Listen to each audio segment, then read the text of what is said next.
Vintage got the heat.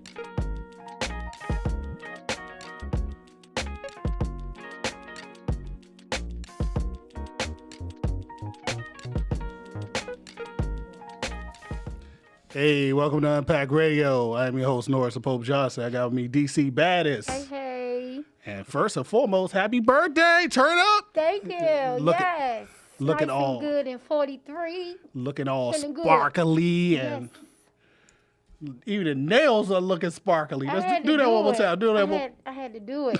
If you're going to do it, you better do it. Ain't no point in doing it if you're going to go all the way, right? I'm just saying.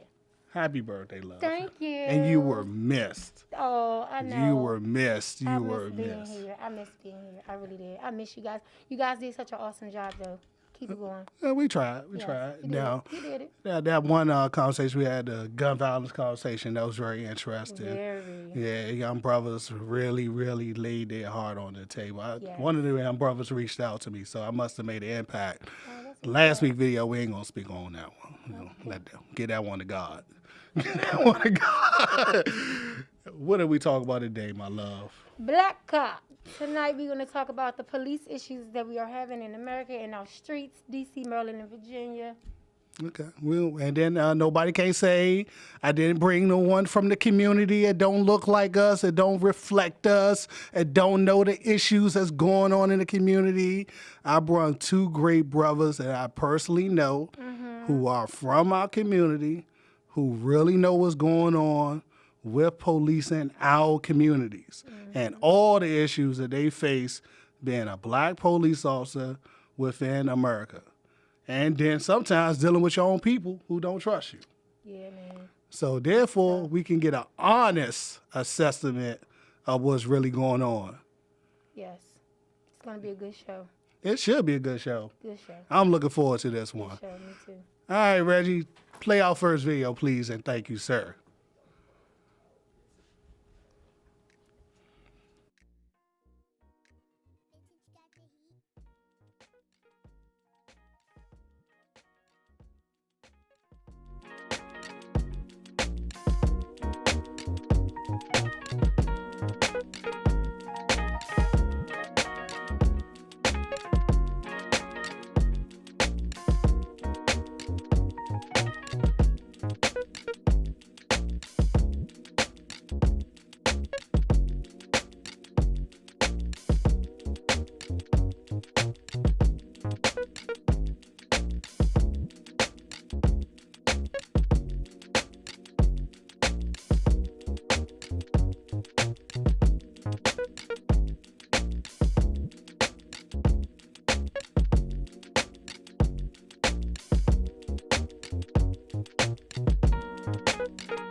Vintage got the heat.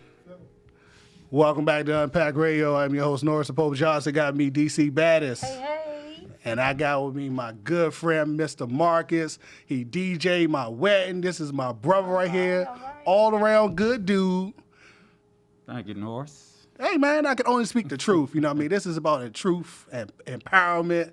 Now, you said you want to talk about the Virginia side of law enforcement. Yeah. Now, my first question is, give us a little background. What got you into law enforcement?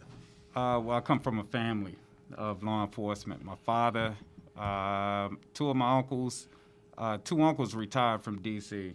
police. My dad started with D.C., and then he went to Secret Service when he retired.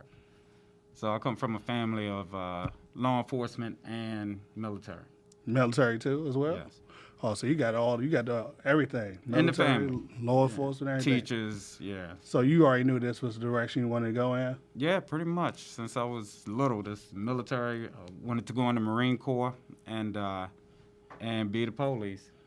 Okay. Now, explain the process for the layman of what was the process for you like going into your first law enforcement background. Well, I tried to start with, I applied for several agencies throughout the D.C. metropolitan area. It's an extensive process, as my colleague would also tell you.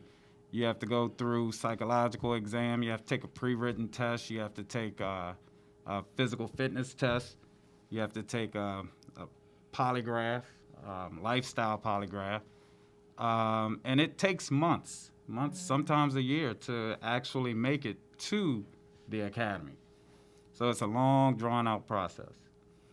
Now, once you make it to the academy, how long is that process? The academy is usually about 6 months. 6 months? Yes. Now, can you reflect back? I know it's been a little while, but can you reflect back? What did it feel like?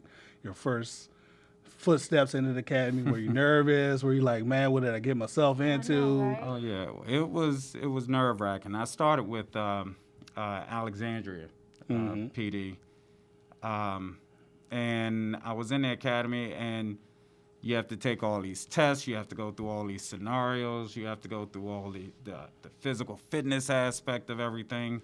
And if you fail a test, you're kicked out.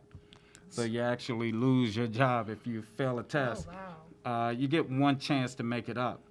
And anything after that, you fail it, you're out. They kick you out. So Wow. it's real strict. It's in-depth, a lot of studying. I had no life during the time that I was in the academy, other than that. Now, I know some people, they normally team up together during the academy to kind of build on each other and kind of help each other through. Did you utilize that while you was in the academy? Oh, yeah, we had study groups, accountability. I had an accountability partner. He's, to this day, one of my best friends. And so, it was strenuous. It was a lot. Now, what was your mindset when you went in at that time? One, I was nervous because it was serious. You know, it's a serious job. I wanted to do right. You can get killed doing this work, you know. And I wanted to, cliche-ish, fight crime and suppress evil. So I wanted to go out there and catch the bad guy, you know. And it's an exciting job, man. It's a lot to it. There's a lot of things involved with the job that, you know, a lot of people don't see, but you could do everything from being a patrol officer to being a politician in law enforcement. So it's a lot you can get into. So I have a question. Being as though your mindset was so serious in your business world, as far as your personal world, how was it affected? Because 9 times out of 10, once our family or we know a family member or a friend get into this type of occupation, they're normally looked at different. We can't do or hang or say or, you know, the lingo kind of changed, the attitude, the behavior changes around you. So how much pressure was that on you? Because, you know, you already dealing with it in the business, so your personal is affected by it as well. So how bad was it for you, you know, dealing with your friends? Was it to change your behavior with them? Did they treat you differently? You know, so I grew up where I policed for a while. So I can say that a lot of my friends prior to law enforcement who I grew up with, they were on the other side. Yeah, so exactly. obviously they shunned away from me. Right. But as far as my tribe, my friends, my family, there was no difference. prior to getting this job, you have to live a certain type of life anyway. Exactly. You know what I'm saying? So, for me, it was no big deal. Okay. You know, my family, we grew up around police. We come from a family of police So officers. it was no stress. Personal life was good. So how Yeah. effective were you already married, children? I was. You already established. So did it have a long-term effect on your relationship? No, actually, it's funny because I left it at work. I knew how to do that. Okay. And it was funny. My squad got together one night after work, and we were talking about the previous week, you know, and everything that happened. And my wife then was there with us. And she looked at me. They were telling a story about something that went down, something serious. And she looked at me like, you didn't tell me about that. Right. You know, this stuff happens with us every day, you know, and this is one of the points I wanted to make later on in the show, I guess, when we talk. We see this stuff every day, you know, and it's not just what the civilians, what you all see. We see so much more. There's a bigger picture out there than what's being portrayed in the media. So I see this stuff every day, so it's no big deal to me. You know what I mean? So when my wife heard us talking about it, she was like, what happened? I was like, yeah, it's something we do. So I didn't take it home. I left it right there at work. So, okay, when you say that, so when I hear you say that as a police officer, does that, in my mind, I'm like, does that make him a villain? Does that make him hard? Does that make him numb? So is that why it's so easy for, do you understand what I'm trying to say? Yeah, I guess. I mean, it was work for me. You know what I'm saying? It was work. When I came home, I took my uniform off. I put my gun away. So, And I was daddy and hubby. so it's like you know? being a paralegal. You just go to work, get your Yeah. type and get it over. Really? Yeah. Oh, wow. Like someone just now recently said, I think it was on shout out to Joe Rogan. He was saying that one of his buddies is a cop, and his wife's favorite sound when he comes home was the sound of Velcro, and that means that you know that your spouse has made it home alive. Yeah. When you hear that Velcro peeling off, that means that you don't have to worry about some crazy person out here killing your husband, your wife, because they're having a bad day or because they don't like that shade of blue they're wearing. Well, you know, so let me say this. There are some things that had affected that goes into my personal life, you know, with the way that I view things, the way that I see things. I look at safety in a different way. I look at when I go into a crowd of people a different type of way. I can't help but to notice certain things because I'm always, you know, you train your mind to look for things. So I don't know. I live by saying that paranoia, schizophrenia can and will save your life. That's that, and I train my other half to think that way too. Paranoia and schizophrenia can and will save your life. And I'm looking at every exit. I'm looking at every person. Right. I'm paying attention to every waistband. I want to know what's going on around me at all times. Now, Marcus, my question is, I want to kind of reflect back so people can get a feel from, you know what I mean, everything goes on before we get into the hard-hitting questions. So your rookie year, how was that for you, if you can reflect back to that? Oh, man, it was stressful. It was a lot because now you have to apply. You know, you learn all this stuff in the academy, and the first thing my FTO told me when I got in the car, Time out, for those who do not know, what is an FTO? FTO is field training officer. Thank you. So when I got in the car, he told me just shut up and listen, you know, and what you learned in the academy, you throw that out. Now I'm going to teach you the real deal. Now, he wasn't necessarily saying throw out what I learned, but he was talking about throwing out the concept, the mindset, you know, because I later became an FTO as well. So I understood what he was talking about. Because I have to apply everything that I learned to the street, but the mentality is different. Can you explain what mindset you had going in and what mindset you had after training with him? I'm sorry. So the mindset when What the mindset you originally had going into training, and then once you finished getting trained up by him, how did your outlook or your mindset change? So in the academy, it's pretty much by the numbers. You know, you get a code word, in certain training scenarios. You know, you have red man gear, you know, protective gear when you go into a situation and it's an unknown scenario, but you don't know which way it's going to go. So you have a safety net. You know what I'm saying? Right off the break, you have a safety net. Now, when you get on the street, you don't have the trainer standing on the side watching you perform. And whenever you feel like something is going bad in training, you could yell that safety word like we used to say, out of roll. You know, so, and that would end that scenario. But when you're on the street, there is no out of roll. It's real. So your mindset has to be, you have to take this to a logical, reasonable conclusion. So Wow. it's a totally different mindset. DC, you have a question? Well, I was going to kind of sort of wait for this, but have you ever had to Say it. kill someone?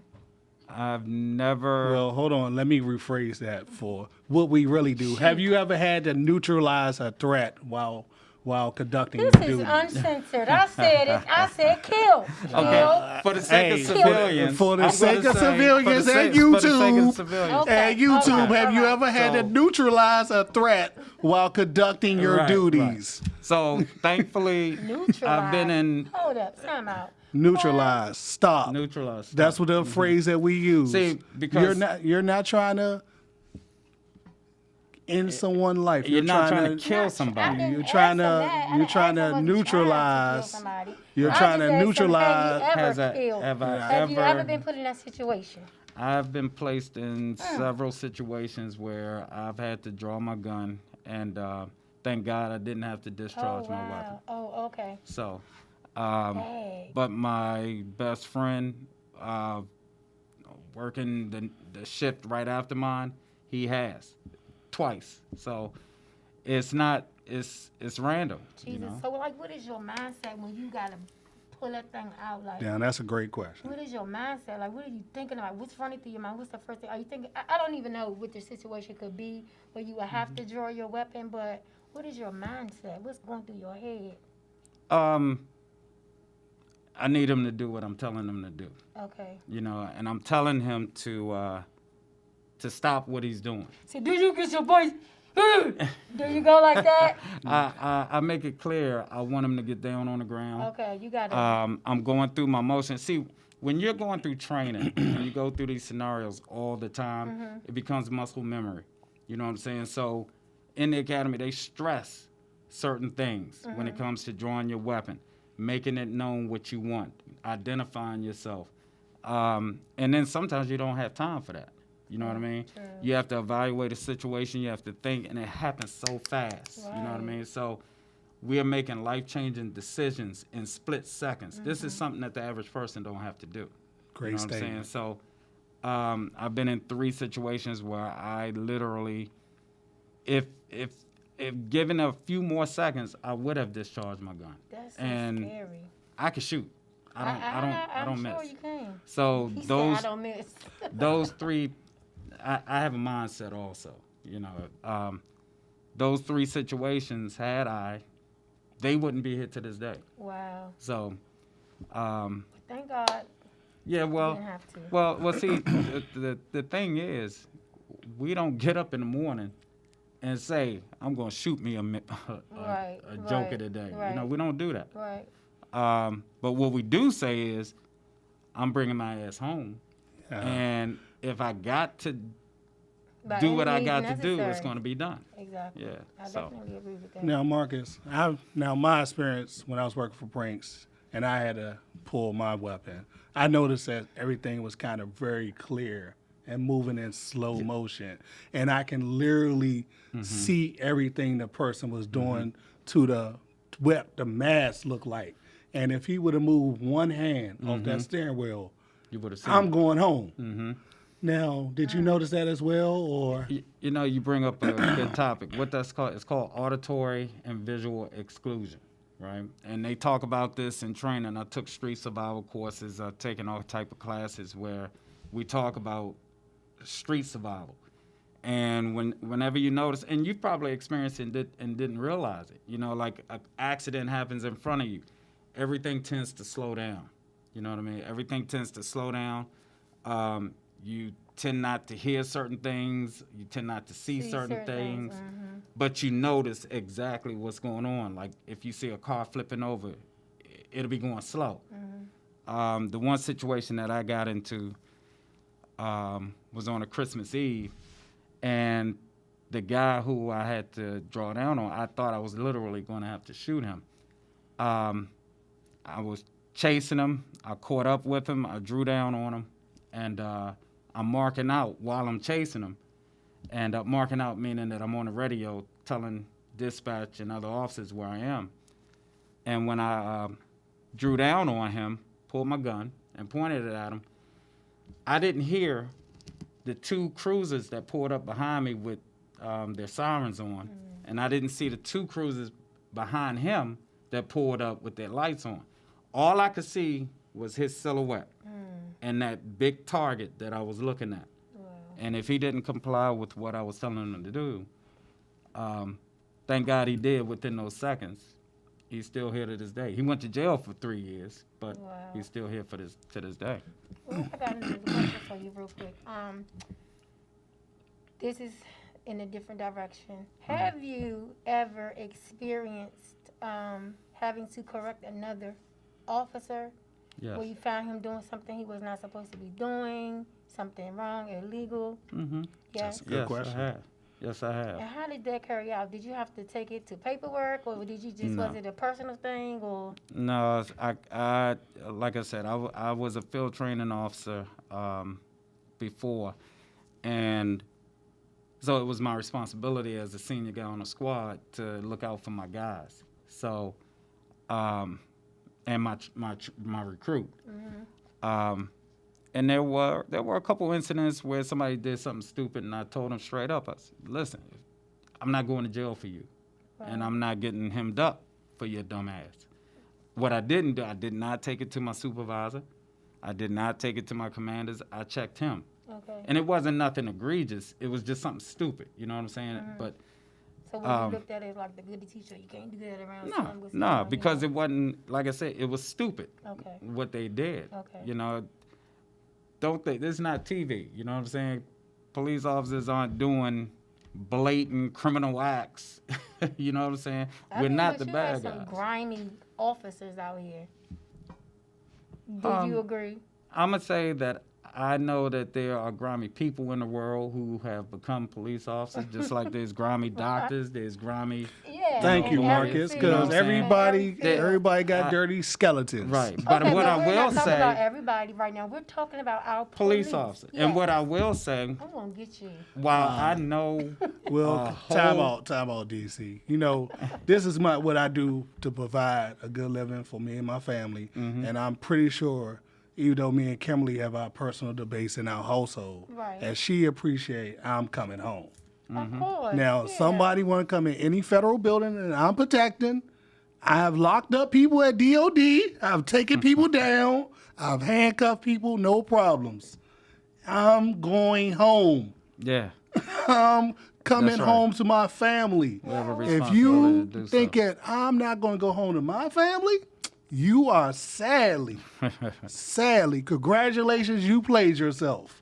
Okay. It is my job to go home to my wife. Well, I wasn't negating that. I was just, asking a question. So I'm just saying, that's like correcting said, the narrative.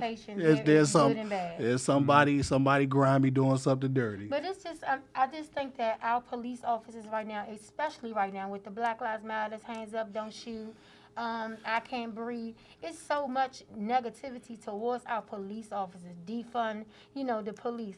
They're looked at a negative stance, and then you have those who are looked at a good stance.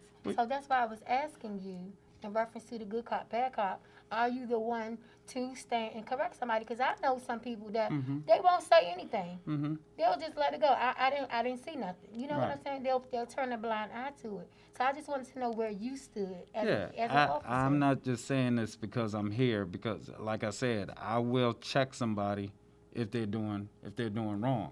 Because at the end of the day, I'm protecting them. Yeah. I'm protecting me. Right. And see, let me also say this. As we speak, right this moment, and I always say this, there are police civilian encounters happening right now. Hundreds of thousands of them just in this area alone, right? The only thing that you see is what the media puts out there. Right. All we see, all civilians, all they see is the 10 or how many ever black men that were shot and killed by the police last year. That's all they see. What they don't see is I don't know how many times I've had to actually draw my gun, how many times I've pointed my gun at somebody, how many times I've chased somebody down, arrested them, handcuffed them, took them down to booking, got the warrant, served the warrant, I'm out. That happens on a daily basis. But see, you the civilian don't hear about that because it's not put in the media. Right. If all you hear is white cop kills black man, naturally you're going to have a negative perspective of the police. But if you look at it in reality and identify the fact that as we speak right now, there are black cops dealing with white men, there are white men dealing with black cops, there are police officers dealing with people every single minute of the day. And 9 times out of 10, they do not end in somebody being shot. I also want to say this. We got to keep it one. Something to get shot by the police. Okay. You know what I'm saying? I agree. So we got to stop getting emotional. We got to wait for the facts to be presented. We got to be educated in what's going down. We got to stop being so quick to call for justice when we don't know the facts. You got to wait for that. You can't you hear about a black man getting shot in the street. Give it a few days. Find out what happened before you start calling for that officer to be scrutinized. We forget. This man is somebody's father. This man is somebody's son, the police officer. Just like the brother that was shot and killed. He didn't set out to go shoot and kill somebody. So my question to you is, you said you have to wait for the facts. You have to wait. So before... Let me explain something. Let me finish my yeah, question. I get where you're going. What was her question? Well, let me finish my question. I'm only asking this because I was just watching about the young guy who was shot in front of his child or children down. I forgot where it was, but he's paralyzed now. But he had a mental illness, and I believe he pulled a knife or something on a family member and ran out to the car and did something crazy, and then he was shot 5 or 6 times or something. And I was just wondering, in reference to the mental illness part of it, you not knowing, does that play a big factor? Like, what type of factor? Absolutely not. Okay. Because let me tell you something. I'm a Marcus, police can officer. you explain to her the 21 feet rule or the 7 feet rule, and how we're trained with people with knives and how quickly someone can stab you? And so that was a study done years and years ago. And now it's less or more. 21 feet specifically is not a thing anymore, because I can close 21 feet in a few seconds, whereas a younger guy who's more athletic and stronger could probably close 21 feet in no time. So what this study was how long it would take an officer to pull his gun and fire a weapon at the time that a person armed with a knife comes after him. How soon does he close that distance? Can he save his own life prior to that guy getting to him and stabbing him? So 21 feet was the minimum, based off their studies back then, was the minimum amount of feet to where an officer can draw his gun and fire his gun before that assailant gets to him and stabs him. Okay. But now that study has changed. That makes sense. Well, and see, on the mental thing also, when we pull up on the scene, all we get on the radio, and see, that's another thing. A lot of people don't hear what happens on that radio. See, we know what happens on that radio. And people make jokes about, you fit the description. Well, the fact of the matter is, when we get a call from a civilian, and that civilian will say, look, they outside, they fighting. Well, who's fighting, ma'am? They just out there fighting. Well, what do they look like? It's a black man. He got on a black T-shirt and blue jeans. Y'all need to get out here. Click, right? So because we're police, we have to respond. The dispatcher gives us what they get. They get unit such and such, respond to such and such address for a fight in progress, right? Suspects involved, one black male, black T-shirt, blue jeans. We minding our business in our cruisers. I might have just got off my cell phone saying, yo, babe, listen, I get off in 2 hours. So when I get off, I'm going to go get something to eat. We're going to chill for the rest of the night. I'm off.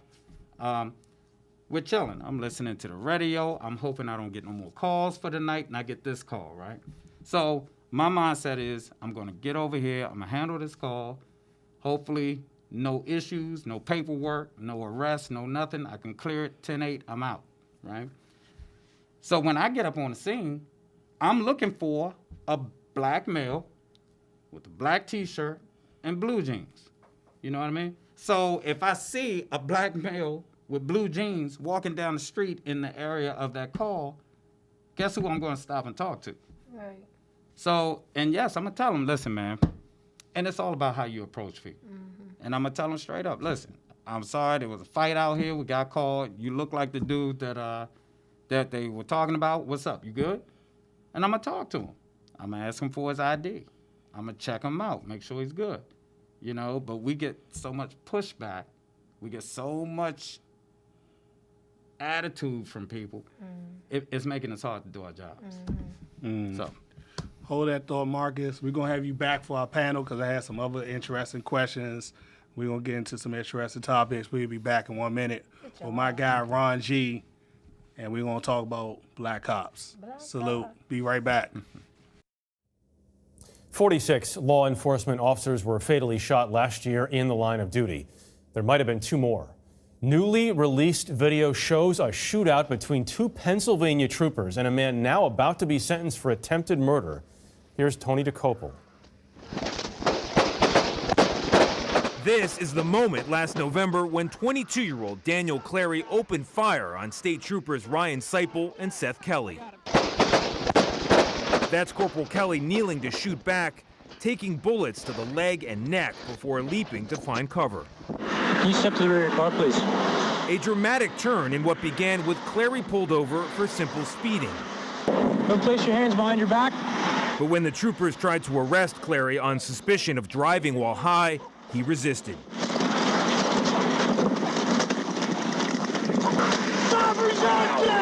Clary, shot with a taser, falls into a lane of traffic and writhes on the ground. In the struggle, Corporal Kelly's spare pistol somehow tumbles loose, secured by Seipel. For a few seconds, Corporal Kelly appears to be in control. But moments later, the troopers are punching and kicking, all but begging Clary to put his hands behind his back. Somehow he finds his feet again, grabs a pistol from his car, and opens fire before driving off. Corporal Kelly, who applied his own tourniquet at the scene, was clinically dead at the hospital and spent 12 days in a coma. He is now recovering, though, and plans to return to work with Seipel. As for the driver, Clary, he was arrested at a hospital down the road, and Jeff, he now faces sentencing this month for attempted murder. I watched that video twice now. It's unreal. Unbelievable. All right, Tony, thanks. Welcome back to Unpacked Radio. I'm your host, Norris the Pope Johnson. Got me DC Baddest. Hey. And I got with me my good friend, Spin Gone alum. Yep. Ron G. Hall, my guy. Now, this is my big brother when I was in school, so we ain't gonna age him. We ain't gonna age him. And he probably remember me when I was just a little skinny little guy in the game. But I've been knowing this guy for over 20-something years. I've watched his journey. He's a great father, great community advocate. Got his kids in football, and they're doing outstanding. Yeah. So it's nice to talk to a brother from our community. No, I mean, our community. Let me correct these terms. Our community. DC on. Yeah, and still live in DC. Yeah. So you ain't get bougie on us and move out the neighborhood. Now, Ron, let's take it back a little bit. I know it's been a while, but can you reflect? What got you? Because you started off as a postal courier, right? Oh, yeah. I was a mailman. Yeah, so what made you go from mailman, safe job, to D.C. police in the community of Southeast? So what got you into the police officer world? Well, I'm going to keep it 100, man. It was about the dollars for me initially. I was, what was this? It was a hot July summer. Mm-hmm. Back in, I want to say 99. And 2 cops were sitting up on Connecticut Avenue up in Northwest. And they were just chilling there back on the scout cars. And I had this big old mail sack on my back. You know, the mail trucks ain't had no AC. I'm hot. I'm sweating. You know, I'm 20 years old. I'm getting sick of this shit. You know what I mean? Carrying all this mail on my back. And the dude looked at me. He said, "Brother, y'all work too damn hard for the money." And I looked at him, right, and I wanted to cut this cop out. I'm like, "Who you think you talking to? You know, help me with this damn mail." You know what I mean? So now this is July. Now speed up 3 months later. Now it's October. It's cold, raining. I'm carrying the mail again down at the embassy. He looked at me. He said, "Hey, bro, you still doing that shit?" I said, "Yeah, man." He said, "Man, you better get up there to the academy before you have to have a degree to be the police." This was on a Saturday. Monday morning, I was up at Blue Plains filling out an application to be the police. And man, that's how that went down. So, DC? So how long have you been in the I ain't gonna say in the game, but how long has this been your occupation? Since 99 you said? 99 I applied, and I wasn't hired until 2000. Oh, okay. So what, almost 20 years? So 20 years 21, I've been, almost 21 20 years years. I've been with DC Police. Okay, all right. And do you regret it? No. You do not? Not That's at what's all. up. Not at all. I've been blessed and fortunate to take care of my family. College graduate. Got my youngest daughter in college. And my 2 boys, they are very great student athletes. And I expect them both to get Daddy a break, get scholarships. So that it hasn't taken Daddy away from the opportunity to actually come out to games, but it has given. How did that work for you? Did it take you away from a lot? Actually, by living in the community and working in the community, I was able to coach my oldest son during the time I was at work. And I gave back a lot. Even my chief of police was, giving me the okay to do it. You know, we went down and won national championships and went down. We just got back from Florida actually recently for national titles and things like that. So it's been a blessing, you know, for the kids to see me, their coach, the officer, in a different light. You know what I mean? I got so many kids, man, who really love me and respect me, not just by what I do, but who I am. So if one of your boys, or you said you only have boys? No, I have two. My oldest 2 are 23 and 18. They're girls. Okay. And my boys are 14 and 7. If any of your children came to you and said, "Hey, Dad, I want to follow in your footsteps," No. You would not? No. No. No, policing has changed dramatically, and it's different. The training is not the same. The applicants that are getting in are not the same. The generation is just the level of respect for the position has gone down dramatically. So my dad didn't even want me to do it, to be honest with you. He just said, "Son, you know, I'd rather you do something else, but if that's what you decide to do, hey, I will support you." So do you feel like we're failing as far as, because you said the applicants have changed, so do you feel like we're failing, do you feel like the system is failing as far as the hiring process? Oh, definitely. Definitely. That's Just been to have bodies. that's just to have bodies, just to say we got numbers. Right. And Like that's Metro, been right? that's been the that's just been the issue. And then you talk about defunding the police. Well, when you defund the police, the first thing to go away is training. And that's training has been the most issue, the main topic and the issue. I've been stressing to a lot of people who they give me these, hey, what about this or what about that? What the police did this and the police did that. Well, I said, well, do you vote for your city? Do you vote for your council members? Do you see what this on their agenda? Because these same people that you not voting for or allowing into office to make the decisions for your particular jurisdiction or your particular state, hey, they are allowing certain people to be hired. They're not held accountable to the hiring process. You know what I mean? When I came on, I didn't need a college degree to be the police. You see what I'm saying? So now you get these guys coming in. That's nothing wrong. Don't get me wrong. It's nothing wrong with education. Get your degree. But now you're getting people come in, for example, from all over the country, all that's never even been with a black person or seen a black person, but on TV. Wow. So how can you police my community when you know nothing about my people? You know what I mean? So I mean, it's not saying that it's not all. I know a lot of great white cops, black cops, Hispanic cops of all walks of life. I know a lot of great ones. But when you just going for numbers and you're not getting the great quality of officers, because you're cutting out, you say, well, because you got a high school diploma, you don't qualify to do this job. That's bull. Because it doesn't take a college degree to do this job. 95% of this job is common sense and manners. How you treat people, how you talk to people, and you know what I mean, how you carry yourself. But when you come in with a mentality, oh, yeah, I'm going to lock up the world, I'm going to change the world, that's the wrong attitude to come on this job with. Now, Ron, my question is, I noticed you say you work in your community. So how many lives do you think you personally probably saved by just being in the community and sticking with the community? I have people come to me in the grocery store, like, how? Because you come across so many people you don't even remember sometimes. And a brother told me, he said, hey, you locked me up for pushing my grandmother. He said, man, when I got out, I changed my life around. And I joined the church.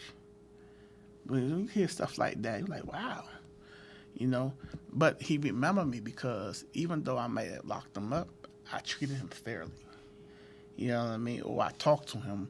I might even cuss him out because of what he did. You know what I mean? Because it's just that respect that you get, no matter if you stern or hard or what have you, but it's how you treat people, you know what I mean? So it's like, he understood why he was being locked up. Okay. Now, you had a question, DC? Yeah, in reference to that situation, it just made me think, after you found out that he pushed his grandmother, I don't know what you did to make sure that the grandmother was okay, but how far have you gone above and beyond your call of duty to make sure or ensure that someone in her situation like that was okay after the situation had taken place? Like, how far have you gone outside of your jurisdiction of being a police officer, and now you on the heart side?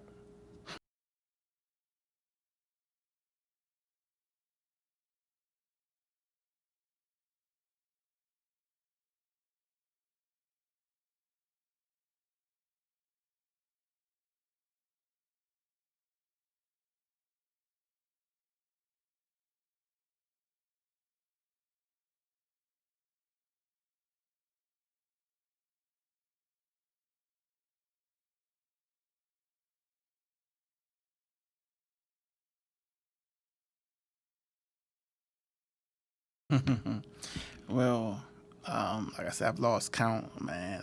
Norris could tell you. I give back to the community, every year, every holiday season. I might just pop up at your house and get you a turkey. You know what I mean? Randomly.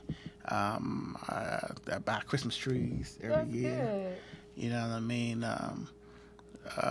But few years ago, this is a mother, single mother, was suffering from cancer.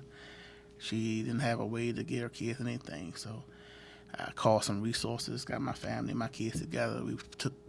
She had 6 kids, took them all, gifts.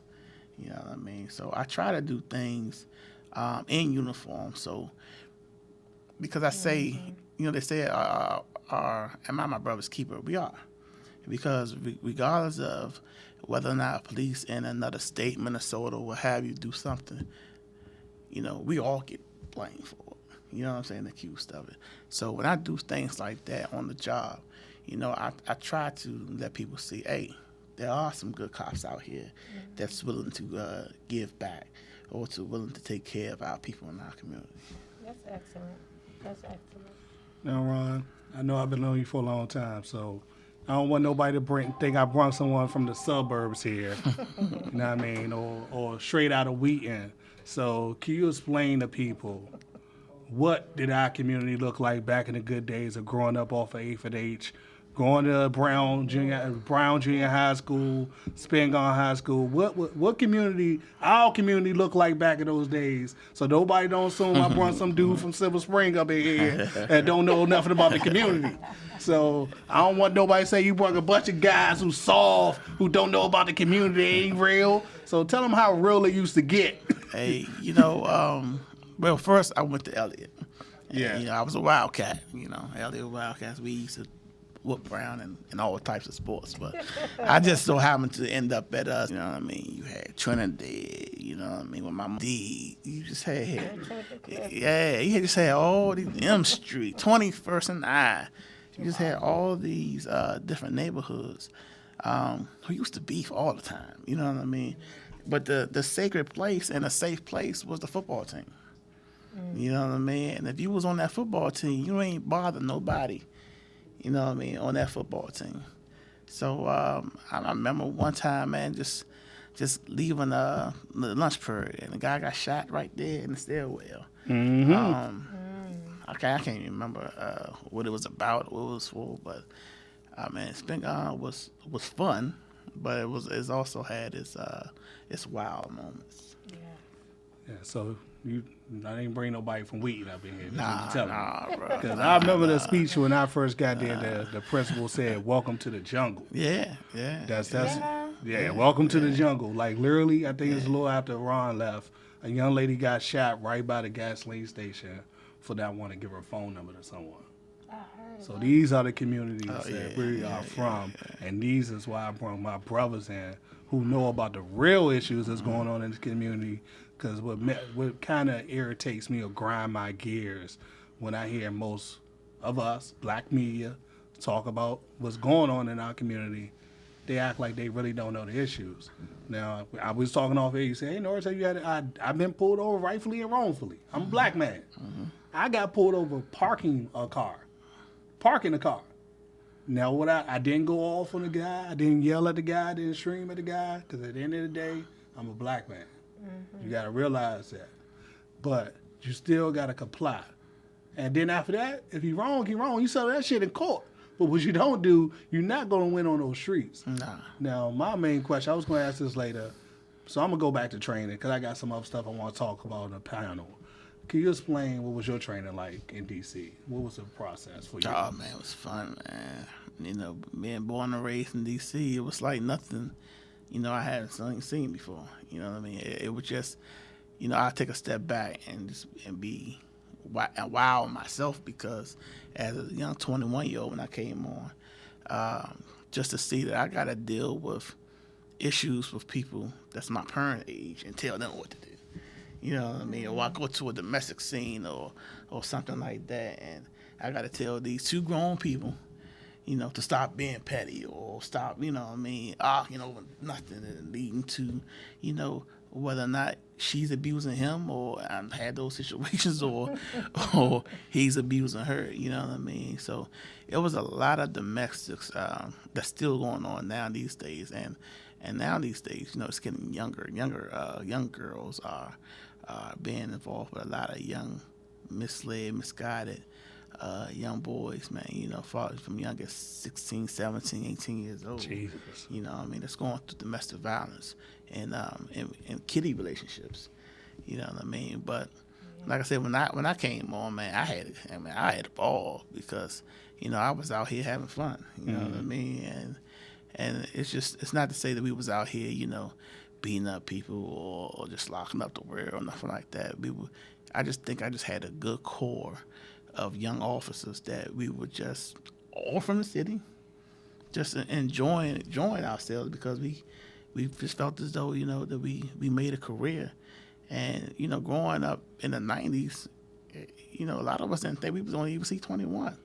You know what I mean? Because D.C. was the murder capital. You know what I mean? Say that again. Late 80s, early 90s. I mean, when I was coming through Elliott and Spingarn, man, I mean, drive-by shootings was like this. You know what I mean? You know, somebody be in school 1 minute, the next minute they ain't in school because, hey, man, you heard what happened to such and such? Up there, hey, man, they got hit up on the playground. They got hit up on the bus or hit up on the block. You know what I mean? And it was just like, it was wild back then. And I think the reason why things are so bad now, it's no more OGs on the block no more. You know what I mean? These youngins right now, they have no respect for nobody. And, you know, the OGs don't even exist no more.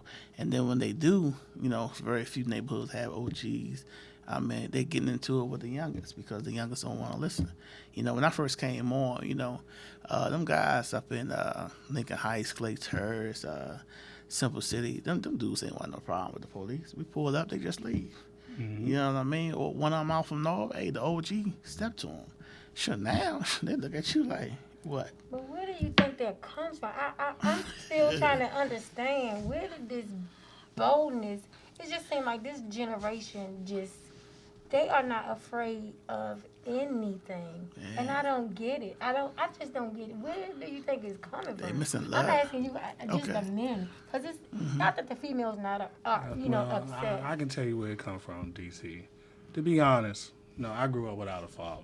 And some guidance. I'd had mentors who done guided me on the right path. I truly believe it's a guidance issue. And some people, and Kimberly brought this up as a future show, we should guide our young men down the right path.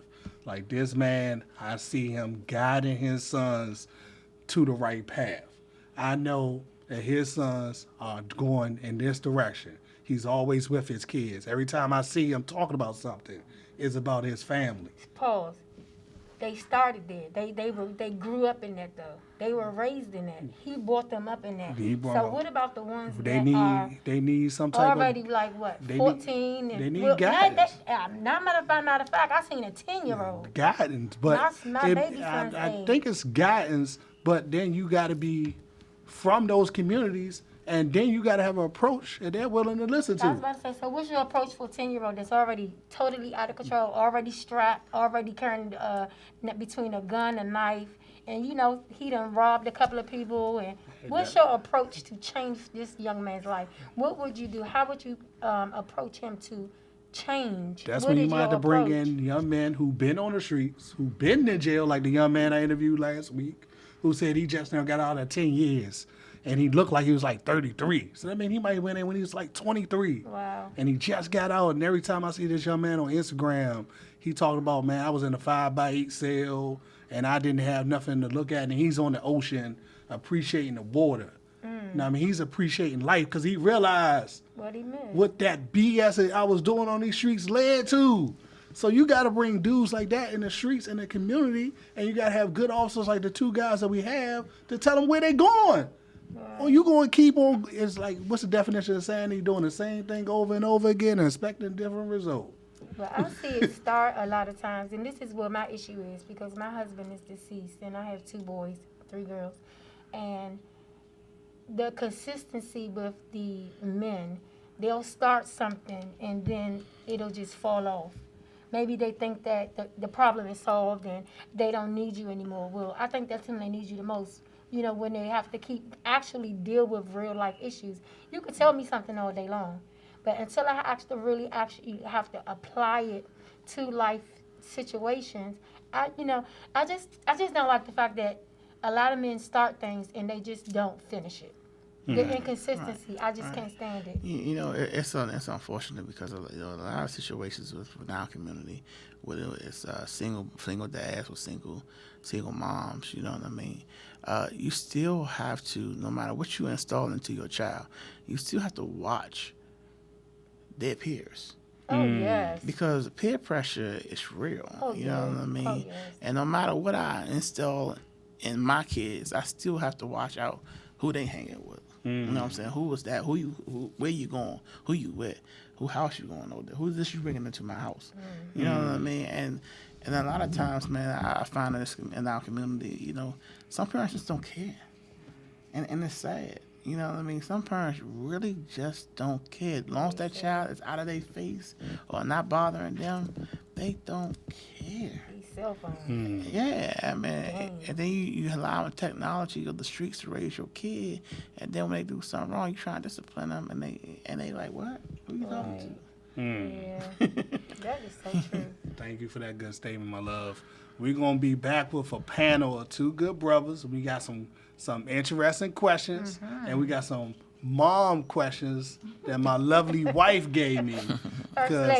First lady gave me, because me and my for those at home, I do this part-time. They like to call us flashlight cops. But you roll up on me on any federal building and find out whether or not that gun really worked, I'm going to show you. But, you know what I mean? We always had these conversations at home, so we're going to bring a little bit of my house onto Unpacked Radio right after this break. Hit it, Reggie. Hey, yes we are. Oh! Taser ass, man! Taser ass, man! This taser ass, fuck it!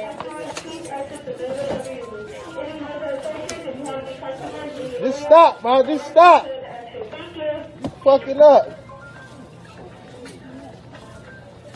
Oh! No, you need this taser, you gonna have to.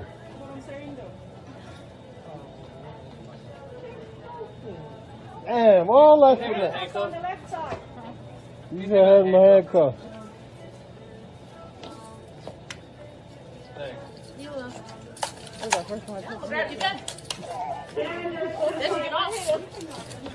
Woo! Look, man. It was only right. I can't even be mad at the cop. Word up. I can't even be mad at him.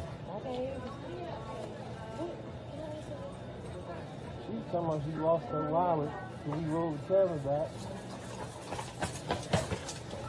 Oh, see? And, man, this shit got my nerves up. Boy, got my nerves hot. Boy. Yeah, man, for nothing. Oh, well, wallet, that's not even. Oh, it was her. She claimed it was hers, but she took her own damn wallet. She took her own wallet. She claimed she lost her wallet in here. If y'all want to come, y'all bring the cameras back in. I don't know. They couldn't. She couldn't. Grab her. Take that off. You got it? Got it. You think I should help? You think I should help so she won't hurt herself for them doing something? She about to be. They about to really hurt her, bro. Hey. Go ahead. They could use the extra arm, bro. Go ahead, bro. There you go. It's only right, man. That's it, man.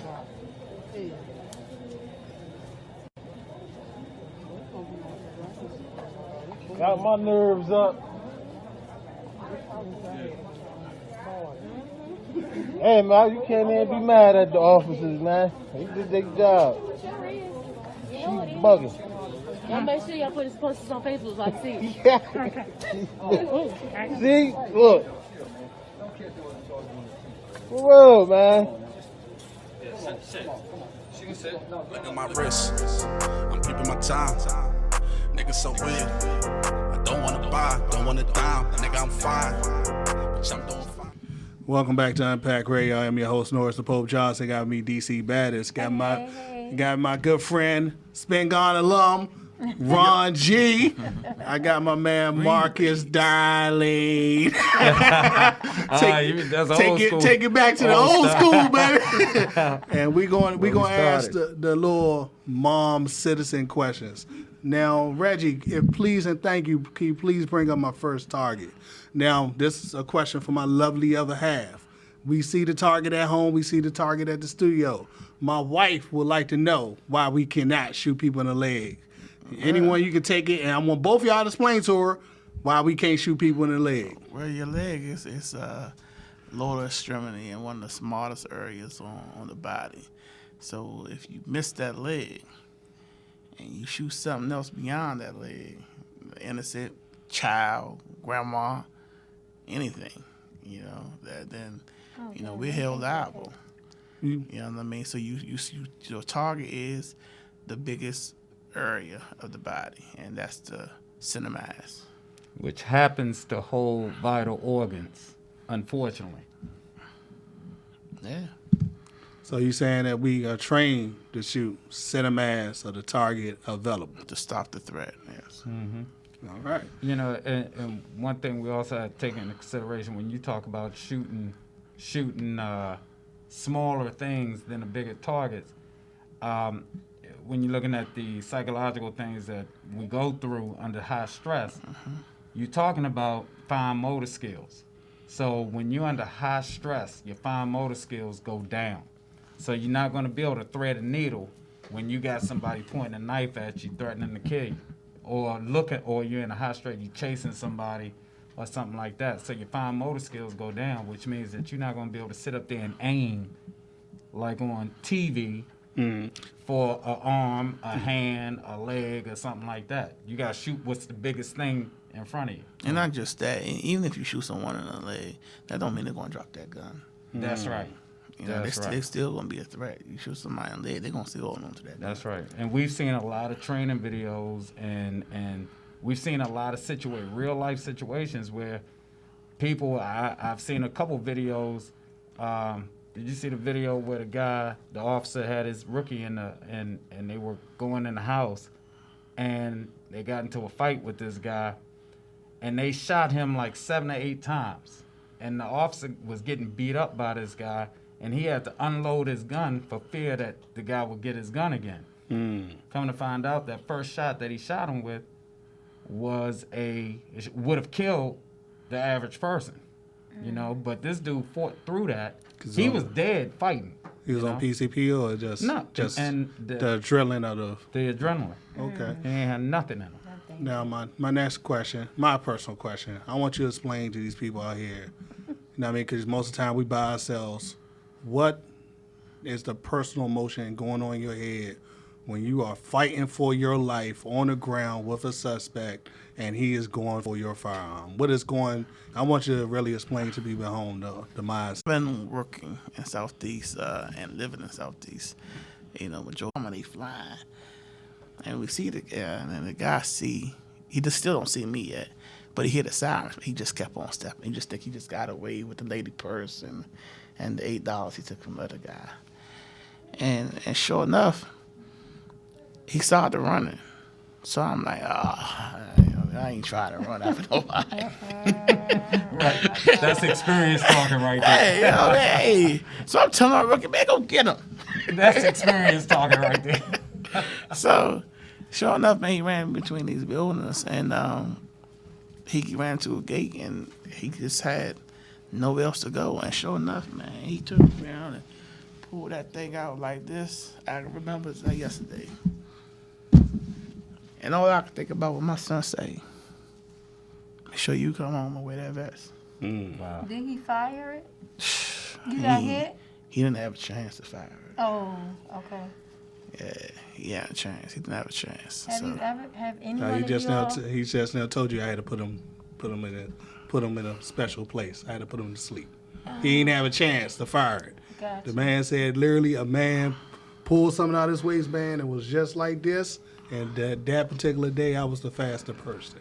And see, on that note, with that said, we don't have time to sit up here Monday morning quarterback things like the media does. Right. You know what I'm saying? Right. This stuff happens Split second. split second, you know, and thank God I've never had to actually pull my trigger. But there's stuff that happens, you know, for example, I'm sitting at a light one day in the summertime, just got on duty, I worked the evening shift, and I'm sitting at a light, and I got my arm out the window, I'm listening to the radio, I'm chilling, and nothing is going on right now. I see this white lady running across the street. She looked all disheveled, the whole 9 yards. She was pink, you know, she was crying, stressed out. And she ran up to my cruiser saying, "Officer, help me, you know." So as I got out the car, I looked coming across the street chasing her. Her brother was chasing her, you know. So I had to throw her in the back seat, and I drew down on this guy. I didn't know what the hell was going on. All I know is he was basically saying, "Screw me." And he see this big police car. He see me in uniform. He see the fact that she ran up to the car. You know, I had to draw down on this dude. And it happened just like that. So our training, our experiences, the things that we've seen, the things that we know about, that's why he's here to this day. You know what I'm saying? Because he was able to react. And we're able to react in high-stress situations and make these judgment calls just like that.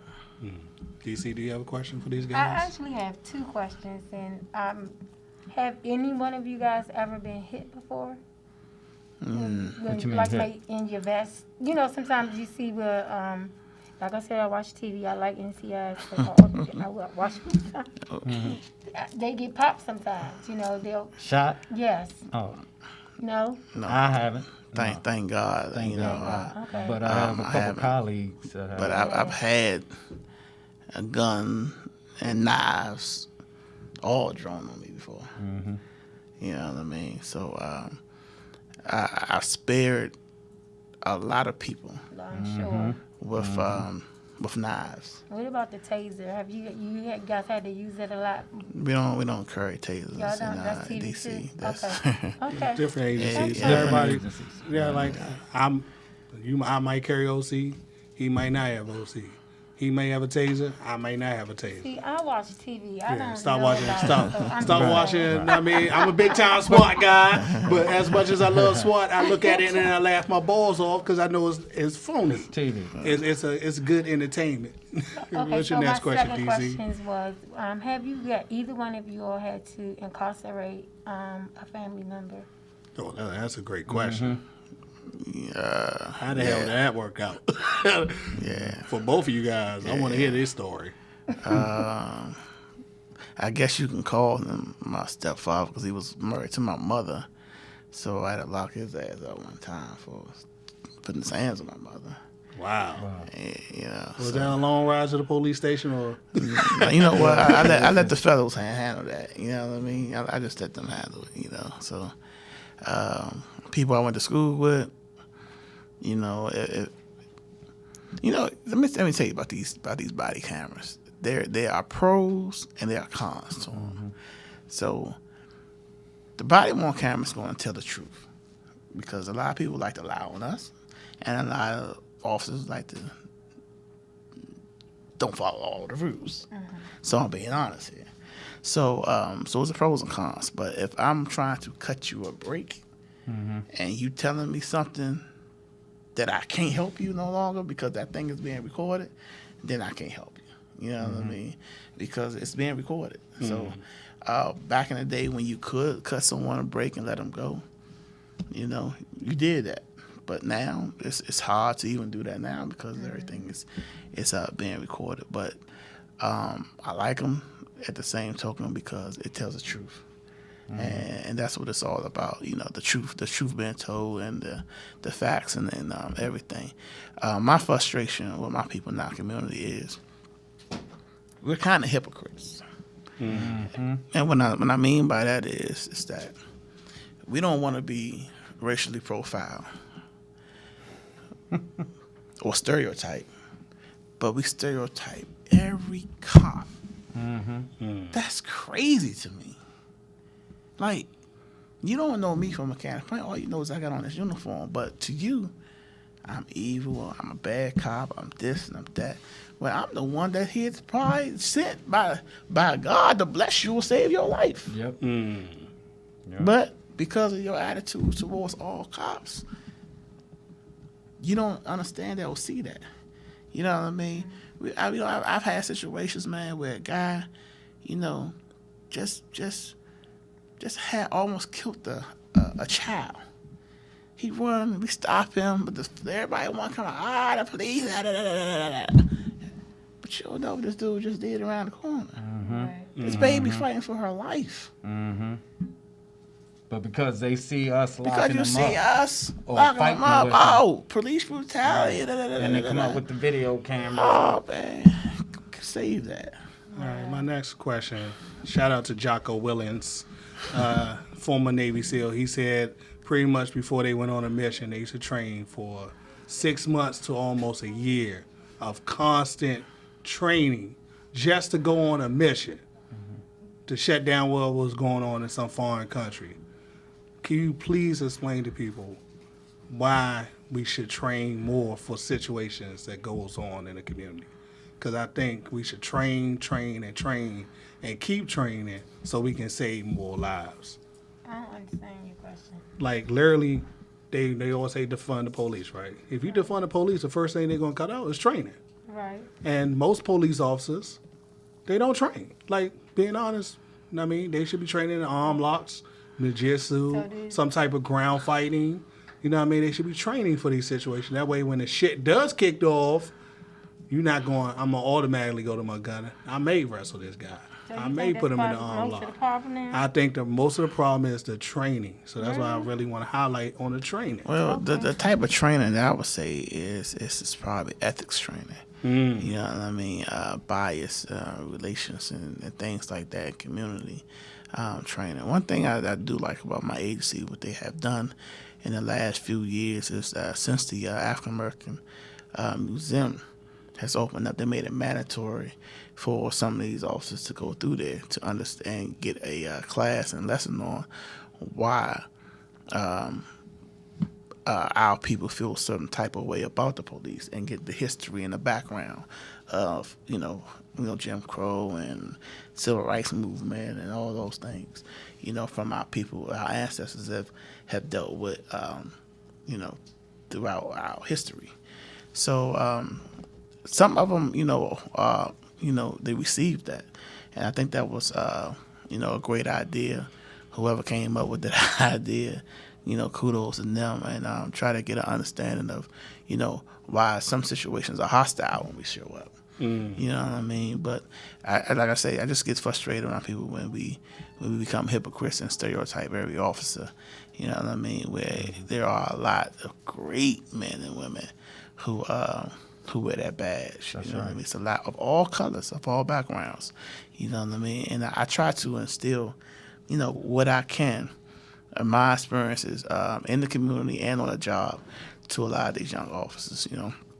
I had a young white officer I was training one time, and I tried to explain to him how he could change the narrative of how some people feel about white cops. But he wasn't getting it because his mindset was, I'm doing my job. But doing your job, it's different ways of doing your job. You don't have to give this. For example, he stopped a young lady who ran a stop sign. Okay, she did. She ran a stop sign. So she said, "Officer, I'm sorry. I was just trying to get to the daycare center because I don't want to pay the late fees." Okay, I understand that.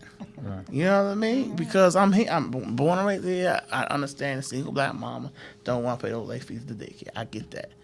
Him thinking, hey, you ran the stop sign. I had to give you this ticket. So I stopped him. I said, I want you to think about this. You about to give her a ticket. And she just told you she couldn't even afford the late fees. But you're going to give this woman a ticket. I said, why? I said, this is at your discretion. And this is an example that I'm trying to explain to you and training you, is that how you could change the narrative of how people perceive white officers. I say, you don't have to give her that ticket. You can give her a warning. You could tell her, slow down or try to stop at the stop sign. That lady is not going to look at the next officer or white officer as being an a-hole or being mean or cruel or just don't care. You know what I'm saying? So he looked at me like, oh, I get it. Okay, you get it. So let's see what happens later on in the shift to see if you're going to understand the difference between doing your job, but at the same time, you don't have to stroke people and give them tickets and call that doing your job. Doing your job could be talking to her and telling her to slow down or giving her a warning ticket. You know what I'm saying? And helping her. You know what I mean? It's a moral side to doing your job too. And we call it enforcing the difference between enforcing the letter of the law and the spirit of the law. You know what I'm saying? He would have been just as effective by giving a warning, saying, hey, watch the stop sign, we watching you, or we see that you ran a stop sign, but we're gonna cut you some slack today. That's the perfect opportunity to build some public relations, that's a good opportunity to get to know the community, and establish a positive relationship. So, but as far as the training is concerned, I think what they did, that's great. You got to, because so many people, they're white guys who have never seen or interacted with black folks before, not to mention somebody from the hood. And I remember being in situations before where we pull up on the scene, we broke up a huge fight, and I'm talking to one person who's excited and he's pissed off because his family was just involved in a fight. Now, I understand the language that he's speaking. I grew up in Capitol Heights, Maryland, so I understand the language he's speaking. He was pissed off. He wasn't putting that on me. He wasn't mad at me. He was pissed off at the situation. So I understood that. I was able to look past that, and communicate with this dude. Well, an officer of the Caucasian persuasion saw this going on, and he came over my shoulder and started yelling at this guy to calm down and this, that, and the third. And I had to check him and say, oh, wait a minute, I got this. You go back over here, let me handle this. I've already established a rapport with this dude, and I'm going to keep working with that. So the way you interact with people, the way you talk to people, one, you got to have it naturally. Sometimes it can be trained. You can be trained to, what is it called, man? Not sensitivity training, it's something else where you learn cultural differences. Yeah. Diversity, yeah. You get into that and you understand, that's something that should be in the academy, training academy, when they talk about diversity and the difference between black folks who grew up in the hood versus white folks who grew up in the suburbs. There's a difference. In the way that we communicate, the way that we interact, and everything else. Yeah. Because I might look at him and be like, "Yo, what's up? What's up? And he'll be the same way. Dap me up, we hug, and everything else. But there's a different tone to where you hear, "What's up, Nick?" Right. We understand that. There's a difference between "What's up, dog?" and "What's up, Nick?" There's a difference. I understand that. And these cultural differences, we need to put that in training and everything. But if they start defunding the police and this defunding bullcrap, not only will they not have that, but they won't have what they already got. Now, don't defund you guys. I'm a 2A advocate. Just don't come to rock old terms with that stuff, because I'm good. What's your question, DC? Because we got about 8 minutes, maybe. Real quick. Okay, so I heard you say something in reference to the officer pulling the young lady over and giving her a ticket for running the stop sign. Now, a certain time of month, it seems like it's a whole lot of police officers pulling a lot of people over. So is this a true myth that the police officers have a quota? That's far-fetched. I just need to know. It's illegal, first of all. It's illegal to call things quotas, right? Now, what I will say is Each officer, we have performance standards, right? Just like at your job, you have performance standards, right? You get evaluations and everything else, right? So a performance standard is you're not going to just get in your cruiser and go park in the hole somewhere and not be seen, heard, or anything else for the rest of the night. So your folks need to know what you're doing. So it's called proactive policing also. You got to get out there and write the tickets. That quota stuff, I don't know about D.C., where I came from. Our union wouldn't even allow a quota. Exactly. So there ain't no such thing as quota. No such thing. You answered the question. All right, Thank gentlemen, we got 3 minutes left. So I hate to shortcut you guys, but you. We can have a part two. from the heart, in 1 minute or less, explain, both of you guys, I want you to look directly at the people and explain what does it mean to serve your community. Well, serve my community, you know, it means a lot. You know what I mean? It's. I take pride being born and raised in the city, you know, and I understand a lot of the things that, you know, we deal with as black men, you know, coming up. Hey, I've been racially profiled before on the job, off the job, pulled over, and all. But the fact of the matter is, you want to be treated fair. You know what I mean? I get that. Every situation, every time the police stopping you, I just think that we should try to hear them out first, figure out why. And if you treat them unfairly, get that officer's badge number, you know, on this name and report them, you know. You know, people ask me, well, have you ever reported a bad cop? Well, no bad cop is going to do anything in front of me in my presence because he's going to respect me. Mm-hmm. Just like a criminal ain't going to do nothing in front of the police, a bad cop ain't going to do nothing in front of me. Right. So I've never been in a situation where I had to report an officer doing anything wrong in front of me. But if I see something that's done unfairly, yeah, I would check them for sure. So I want you to treat my people just like you would treat your people, you know what I mean, in the community, because at the end of the day, I still got family that live here. So you got to get respect to earn respect. And just because you got the badge on doesn't mean that you automatically deserve respect. It's just how you treat people. Outstanding. Marcus? First of all, I love what I do. I'm not pro-police, I'm pro-law enforcement. You know what I mean? I'm pro-order. You know, I believe in order.